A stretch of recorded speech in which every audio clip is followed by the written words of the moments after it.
ये मूवी एक ऐसे लड़के पे है जो अपने आप को फेमस करने के लिए अनेकों छात्रों की जान ले लेता है। सो मूवी की स्टार्टिंग होती है, हमें एक जोई नामक लड़की को दिखाया जाता है जो अपनी माँ के मर जाने के बाद अत्यधिक संघर्ष करती है और वे सोचती है कि उन्हें अभी भी अपने आसपास देख सकती है, यहाँ तक कि उनसे बातचीत भी कर सकती है। लेकिन जोई अभी अपने पिता के साथ रहती है जिनका नाम टोड है, जिनके जोई के साथ रिश्ते ज्यादा अच्छे नहीं है और वे उनके साथ दबावपूर्ण महसूस करती है। लेकिन टोड की पूरी कोशिश है कि अपनी बेटी के साथ अच्छे रिश्ते बनाए, इसीलिए उसे शिकार करना जैसी गतिविधियां सिखाने के माध्यम से उसे जुड़ने की पूरी कोशिश करते रहते हैं। तभी एक शिकार के दौरान वे उसे कुछ महत्वपूर्ण ज्ञान की बातें बताते हैं, इसीलिए जब उसका शॉट हिरण को खत्म नहीं करता है तो वे उसके सिर पर पत्थर मार के उसकी पीड़ा समाप्त करती है। अपनी छोटी सी शिकार यात्रा से लौटने के बाद टोड ने जोई से कहा कि शायद उन्हें फिर से एक चिकित्सक से मिलना चाहिए, क्योंकि जोई उन सभी चीजों से अपने आप को दूर कर रही है जिससे उनकी परवाह थी। ये सब सुनकर जोई को टोड पे गुस्सा आने लगता है और वे इस बात पर टोड से बहस करना शुरू कर देती है, क्योंकि ये पहली बार नहीं हो रहा था। तभी उनकी बहस के दौरान जोई का सबसे अच्छा दोस्त लुई वॉशिंगटन आ जाता है जो जोई को अपने साथ ले जाने आया है। फिर स्कूल जाते समय उनका सामना उन्हीं के स्कूल के छात्रों से होता है जो आपस में गालियों का आदान प्रदान कर रहे थे।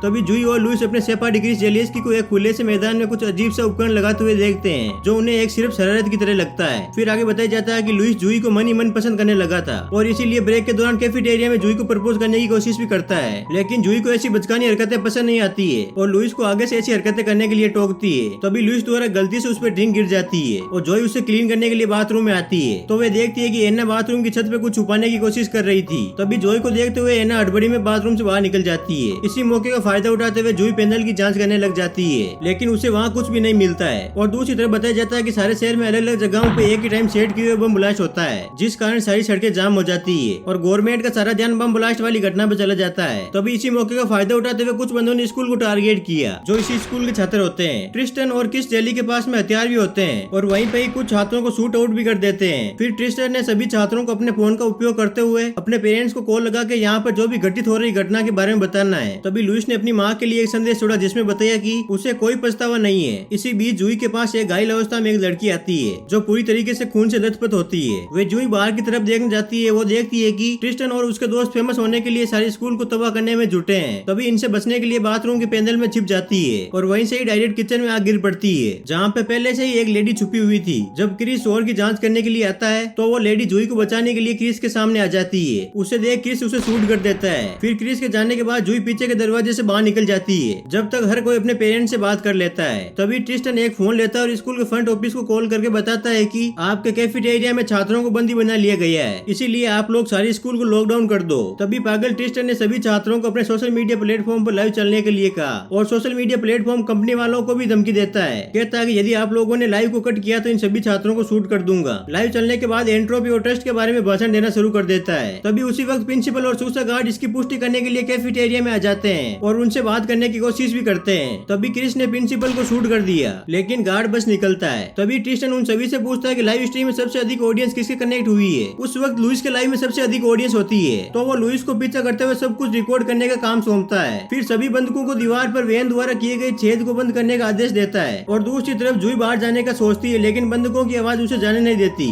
उसी वक्त वो देखती है कि कुछ छात्र स्कूल में एंटर कर रहे थे, लेकिन उन्हें एंटर करता देख वहीं पे रोक देती है और उन सबको सब कुछ बताते हुए वहाँ से वापस भेज देती है। फिर जुई और उसकी दोस्त अन्य कक्षाओं को वार्न करने जाती है, लेकिन उनको कोई सीरियसली नहीं लेता, शरारत के टाल देते हैं। ऐसा देखते हुए दूसरी कक्षा की खिड़की तोड़ते हुए अंदर आ जाती है और उन्हें सब कुछ समझाते हुए इसी खिड़की से बाहर निकलने के लिए कहती है और वहीं पे फायर अलार्म को ऑन कर देती है। लेकिन ये बेकार साबित होता है क्योंकि एन्ना अलार्म बंद करते हुए बिजली काटने के लिए विद्युत कक्ष में जाती है, जिस कारण से अपनी जगह से कोई हिल भी नहीं पाता और स्कूल के फ्रंट ऑफिस द्वारा लॉकडाउन करने के ठीक बाद कीप द्वारा छोड़ा गया बम फट जाता है। अंततः पुलिस पहुंचती है और स्कूल को चारों ओर से घेरना शुरू कर देती है, लेकिन लुइस द्वारा चलाए गए लाइव टेलीकास्ट न्यूज में भी आना शुरू हो जाता है और ट्रिस्टन लाइव में मृतकों की फोटो दिखाकर जनता को कहता है कि आप लोगों को ये देखना चाहिए। इसी बीच जुई अपना अर्थक प्रयास करते हुए बचे हुए छात्रों को बाहर निकालने के लिए जुट जाती है, लेकिन तभी एन्ना जुई को ढूंढ लेती है और उस पर गोलियों की बौछार करनी शुरू कर देती है। तभी जुई अपने बचाव के लिए गुब्बारों से भरे कमरे में छिपने जाती है, लेकिन भागते वक्त जुई के पैरों में मोच आ जाती है। जब एन्ना कमरे में एंटर करती है तो जुई उस पर अटैक करते हुए उसके ऊपर कूद जाती है और फाइटिंग में एन्ना खुद को शूट कर लेती है। और दूसरी तरफ लुइस अभी भी रिकॉर्डिंग कर रहा था, लेकिन ट्रिस्टन बचे हुए छात्रों को अपने साथ कैफेटेरिया में ले जाने के लिए स्पेनिश कक्षा में जाता है। तभी एक शिक्षिका ट्रिस्टन का मन मोड़ने की कोशिश करती है, लेकिन ट्रिस्टन भी जवाब में उसे अपना ब्लाउज उतारने के लिए कहता है। तभी वे उसे अनुचित तरीके से छूने ही वाला होता है। उसी वक्त लुइस ने यह कहकर रोक दिया कि तुम्हें दर्शकों ने लाइव में कुछ प्रश्न पूछे हैं, जिस कारण ट्रिस्टन का ज्ञान शिक्षिका से हट जाता है। वे लाइव में ज्यादा से ज्यादा ऑडियंस चाहता था, इसलिए वे उनके सवालों का जवाब देने के लिए तैयार भी हो जाता है। ट्रिस्टन ट्रिस्टन ने बताया कि इस योजना को बनाने में उन्हें 14 महीने लगे, क्योंकि उन्हें इस इमारत के ब्लूप्रिंट पे रोध करना था और हथियारों को भी इकट्ठा करना था। तभी दूसरी तरफ हमें बताया जाता है कि एक पुलिस अधिकारी ट्रिस्टन के माता पिता से बातचीत करने के लिए उनके घर जाता है और वहीं पे ही देखता है कि उनकी गर्दन कटी हुई थी। इसी बीच जूही के पिता भी रेडियो में जूही के स्कूल को बंधक बनाने की खबर सुनते हैं और अपने ट्रैक में हथियार लाद कर स्कूल जाने का फैसला करते हैं। कैफेटेरिया में क्रिस अपने दिमाग की आवाजों से बात कर रहा था। तभी उसे खबर मिलती है कि पुलिस आ गई, इसीलिए वे दीवार के छेद के पास जाता है और उन पे गोलियां चला देता है। तभी ट्रिस्टन ने गोलियों की आवाज सुनी और पूरी स्पेनिश कक्षा को अपने साथ लेकर कैफेटेरिया में वापस लौटने का फैसला करता है। जूही भी उन्हें जाते वक्त छिपकर देखती है और किप समूह को छोड़कर स्कूल की तलाशी करने जाता है, तो जूही उसका पीछा करने का फैसला करती है। उसी वक्त किप छात्रों से भरी दूसरी कक्षा में जाने की कोशिश कर रहा था। तभी जूही उसका ध्यान आकर्षित करने और उसका पीछा करने के लिए उसके सामने आती है। वे उसे फिसलन भरी पट्टी से होकर ले जाती है और उसके गिरने के बाद उसके चेहरे पर आग बुझाने वाले यंत्र का छिड़काव करती है और उस पर वार भी करती है। किप की हालत गंभीर करते हुए थिएटर में हथकड़ियों से बांध दिया जाता है। तभी वे जूही के सामने कबूल करता है कि वे ये सब मिडिल स्कूल में घटी बदमाशी की घटना के कारण कर रहा है, जो उसकी नजर में कभी खत्म नहीं हुई। ये सब सुनते हुए जूही को भी एक बार के लिए उस पर तरस आने लगता है, लेकिन जूही को पहले अपना काम करना था, इसीलिए उसको थिएटर में छोड़कर छात्रों को छुड़ाने के लिए चली जाती है। तभी जूही को एक शिक्षक के साथ छात्रों को एक समूह मिलता है। उन्हें भागने में मदद करने के लिए वे एक फोन उधार लेती है और कोरा को कॉल करती है पुलिस ऑफिसर से बात कराने के लिए, ताकि वे सारी जानकारी उन्हें दे सके।